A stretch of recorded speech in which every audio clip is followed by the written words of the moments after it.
আগারগার বিখ্যাত কেকের দোকানগুলোতে গিয়েছিলাম কেক টেস্ট করতে। এখানকার কেক কি আসলেই মজা? চলুন টেস্ট করে দেখা যাক। প্রথমেই আমরা টেস্ট করেছি ভাইরাল বিথিয়াপুর বানানো বাটারস্কচ কেক। 100 টাকা পিসের এই কেকটা দেখতে বেশ সুন্দর, খেতেও খুব একটা খারাপ না।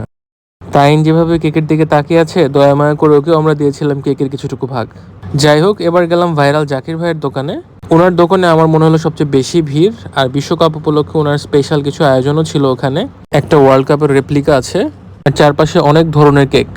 এই সবের মধ্য থেকে রসগোল্লা কেকটা ট্রাই করলাম আমরা। এই কেকটাও বেশ সুন্দর করে বানানো।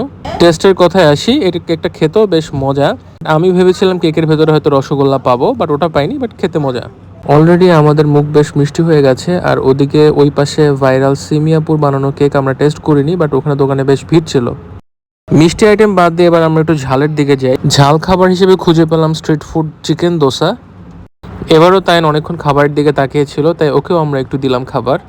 টেস্টের কথায় আসি, দোসা নারিকেলের চাটনিটা সবসময় আমার পছন্দ, এবারও বেশ মজা ছিল। আর আরেকটা জিনিস আমার সবচেয়ে বেশি পছন্দ, বিভিন্ন ধরনের উদ্যোক্তা তাদের বিভিন্ন ধরনের খাবার নিয়ে এখানে এসেছেন।